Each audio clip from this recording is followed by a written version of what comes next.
तो दोस्तों आज हम फिर से आपके लिए लेकर आए हैं आज दिन भर की सभी ताज़ा बड़ी खबरें फटाफट इस वीडियो में आपको बताने वाले हैं, तो वीडियो को अंत तक जरूर देखें। अगर आप भी चाहते हैं कि तबलीगी जमात पर मीडिया द्वारा लगाए गए आरोप झूठे हैं तो हमारी वीडियो को लाइक करके अपना समर्थन जरूर दर्ज करें। इसी बीच आपको अपडेट करा दें कि भारत में कोरोना महामारी के मरीजों की संख्या कितनी पहुंची है। जी हां दोस्तों, आपको बता दें कि भारत में इस समय कोरोना वायरस के मरीजों की संख्या पहुंच चुकी है 90,927। वहीं 34,109 लोग इस महामारी से भारत में ठीक हो चुके हैं। वहीं 2,872 लोगों ने इस महामारी से अपना दम भी तोड़ दिया। तो ये काफी बड़ा अपडेट है कोरोना महामारी को लेकर। इसी बीच बढ़ते दोस्तों अगली बड़ी खबर की ओर, तो 31 मई तक के लिए पूरे देश में बढ़ाया गया लॉकडाउन। आज से पूरे देश में लॉकडाउन 4 हुआ लागू। वहीं आपको बता दें कि लॉकडाउन 4 को लेकर केंद्र की मोदी सरकार ने कुछ नए दिशा निर्देश जारी किए हैं। वहीं कुछ क्षेत्रों में केंद्र की मोदी सरकार ने लॉकडाउन 4 में छूट दी है। जी हां दोस्तों, आपको बता दें कि ये क्या छूट है लॉकडाउन 4 की। जी हां दोस्तों, आपको बता दें कि घरेलू हवाई एम्बुलेंस के अलावा अन्य सभी घरेलू और अंतर्राष्ट्रीय उड़ानें लॉकडाउन 4 में बंद रहेंगी। वहीं 31 मई तक देश भर में मेट्रो रेल सेवा, school, college, hotel, restaurant, cinema hall, shopping malls, movie pool व जिम आदि लॉकडाउन 4 में 31 मई तक बंद रहेंगे। इस अवधि में सभी सामाजिक, राजनीतिक, धार्मिक कार्यक्रम पर रोक रहेगी। साथ ही सभी प्रार्थना और धार्मिक स्थल बंद रहेंगे। राज्यों की परस्पर सहमति से अंतर्राज्यीय यात्री वाहनों, बस सेवाओं की आवाजाही को अनुमति दी जा सकती है। वहीं आपको बता दें कि राज्य और केंद्र शासित प्रदेशों को अपने अपने यहाँ कोरोना वायरस के संक्रमण के हालात को देखते हुए रेड, ऑरेंज और ग्रीन जोन बनाने का अधिकार केंद्र की मोदी सरकार ने लॉकडाउन 4 में दे दिया है। वहीं जिला प्रशासन अपने यहाँ रेड जोन, ऑरेंज जोन में निषिद्ध और बफर जोन चिन्हित करेगा। वहीं आपको बता दें कि आवश्यक सेवाओं से इतर अन्य सभी लोगों के लिए शाम 7 बजे से सुबह 7 बजे के बीच देश भर में घरों से बाहर निकलने पर लॉकडाउन 4 में पाबंदी होगी। वहीं आपको बता दें कि कंटेनमेंट जोन में स्थित दुकानों और मॉल के अलावा सोमवार से सभी दुकानों को अलग अलग समय पर खोलने की अनुमति लॉकडाउन 4 में केंद्र की मोदी सरकार ने दी है। वहीं स्थानीय प्रशासन सुनिश्चित करे कि कंटेनमेंट जोन के बाहर स्थित सभी दुकानों और बाजारों अलग अलग समय पर खुले। वहीं आपको बता दें कि 65 वर्ष से अधिक उम्र वाले, गंभीर बीमारियों से पीड़ित लोग, गर्भवती महिलाओं और 10 साल से कम उम्र के बच्चे घर में ही रहें। ये भी प्रावधान लॉकडाउन 4 में लागू किया गया है। वहीं आपको बता दें कि स्थानीय प्रशासन ने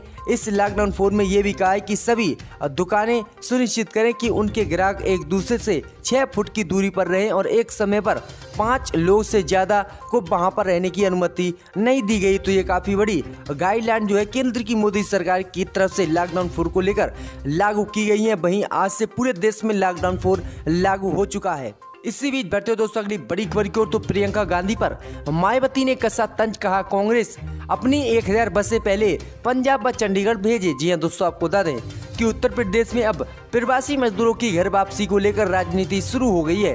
प्रियंका गांधी ने सीएम योगी से 1000 बसें प्रवासी मजदूरों के लिए चलाने की अनुमति मांगी। इस पर बसपा सुप्रीमो मायावती ने ट्वीट कर हमला बोला है। मायावती ने लिखा कि बेहतर यही होगा कि कांग्रेस पार्टी अपनी 1000 बसें पहले यूपी भेजने की बजाय पंजाब और चंडीगढ़ भेजे, ताकि प्रवासी श्रमिकों को आसानी से उनके घर तक पहुंचाया जा सके। जी हां दोस्तों, आपको बता दें कि इससे पहले प्रियंका गांधी ने योगी आदित्यनाथ को पत्र लिखा था कि 1000 बसें प्रवासी मजदूरों को चलाने की उत्तर प्रदेश में अनुमति दी जाए। वही 1000 बसों का किराए का वाहन जो है कांग्रेस पार्टी करेगी। तो इसके बाद मायावती ने ये काफी बड़ा हमला बोला है प्रियंका गांधी पर।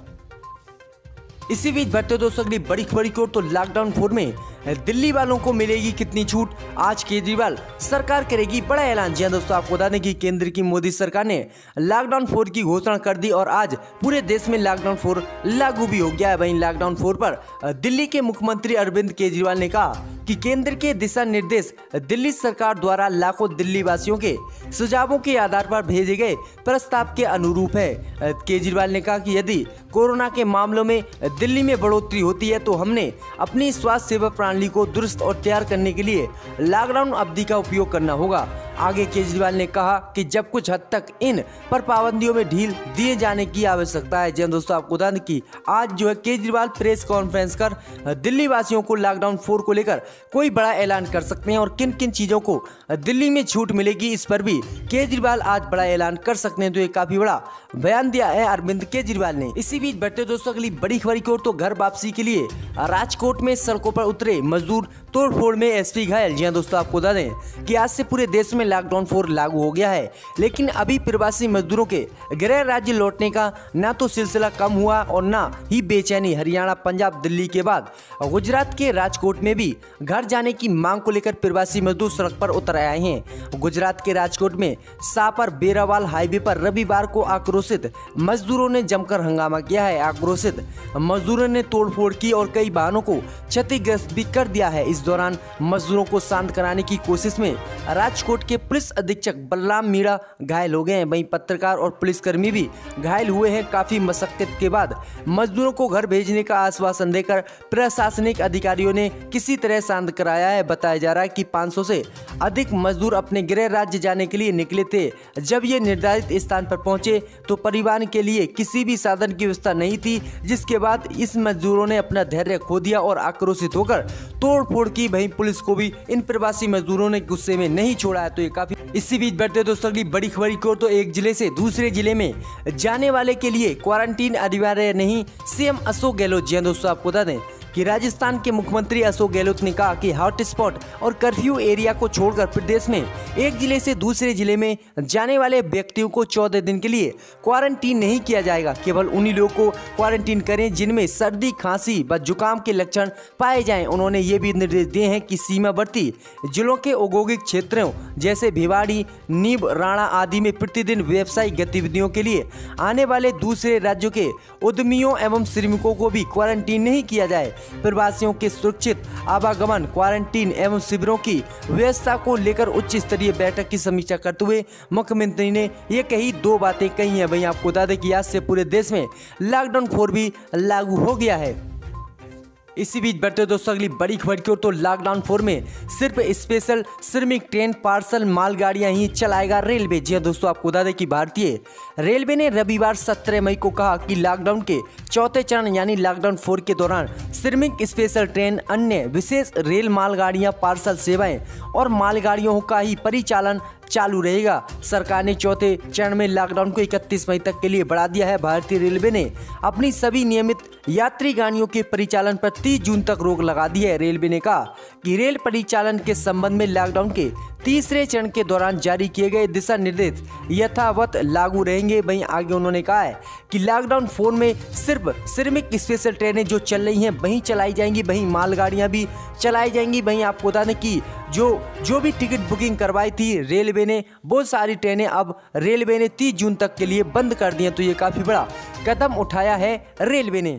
इसी बीच बढ़ते दोस्तों अगली बड़ी खबर की ओर। तो प्रवासी मजदूरों की हालात पर कपिल सिब्बल कांग्रेस नेता ने उठाए सवाल। कहा कब जागेगी कोर्ट, कब पूछेगी सवाल। जी हां दोस्तों, आपको बता दें कि जिस तरह से पूरे देश में प्रवासी मजदूरों की बिगड़ती स्थिति को देखते हुए कांग्रेस नेता और पूर्व केंद्रीय मंत्री कपिल सिब्बल ने केंद्र की मोदी सरकार से सवाल पूछा है। कपिल सिब्बल ने ट्वीट करते हुए सवाल किया है कि 20 लाख प्रवासी मजदूर घर जाने के लिए फंसे हैं, वो इंतजार नहीं कर सकते, उनके पास पैसे नहीं बचे हैं और वो हर दिन मर रहे हैं। कल एक एक्सीडेंट में 26 मारे गए, ट्रेन दुर्घटना में 16। बच्चों के घर पहुंचने से पहले कोर्ट कब जाएगा और कब जवाब मांगी करेगा। वहीं आपको बता दें कि इससे पहले भी कांग्रेस नेता कपिल सिब्बल ने केंद्र की मोदी सरकार की तरफ से जारी आर्थिक पैकेज को लेकर निशाना साधा था। उन्होंने ट्वीट करते हुए तंज कसा था कि सरकार आर्थिक पैकेज देने के लायक नहीं है, इसके बाद भी वो ये जुल्म क्यों उछाल रही है। तो ये काफी बड़ा हमला बोला है कांग्रेस नेता कपिल सिब्बल ने केंद्र की मोदी सरकार पर। इसी बीच बढ़ते दोस्तों अगली बड़ी खबर की ओर। तो कोरोना काल में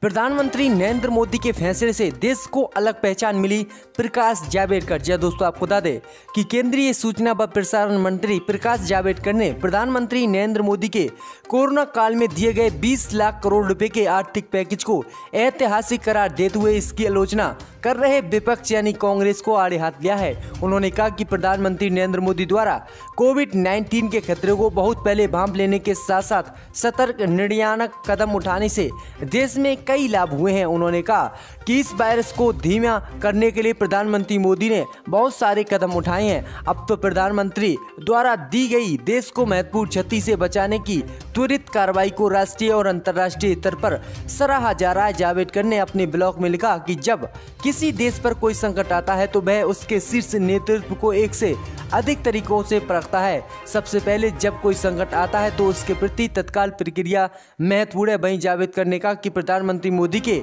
नेतृत्व में भारत ने न केवल वायरस के खिलाफ एक उत्साही लड़ाई कर रहा है बल्कि संकट के बाद की कोविड की दुनिया को भी देख रहा है। इसके लिए प्रधानमंत्री मोदी ने 20 लाख करोड़ के पूरे देश को लिए आर्थिक पैकेज की घोषणा की है, जिससे कि लॉकडाउन खत्म होते ही फिर से भारत तेजी से अपनी प्रगति पर लग जाए। तो ये काफी बड़ा बयान दिया है प्रकाश जावड़ेकर ने। ये भी देखा था 2006 में कि एक एमपी ने यहां पर आकर अपने फाइल्स डिप्टी स्पीकर पर फेंक दिए, वो भी हमने देखा था। और वो उस वक्त कौन थे हम जानते हैं, मगर ये जिम्मेदारी सबकी है सर। और यकीनन जो अपोजिशन की तरफ से एहतजाज हो रहा था इसलिए हो रहा था कि दिल्ली में जो नस्लकशी हुई है उसके बारे में बहस हो इस ऐवान में।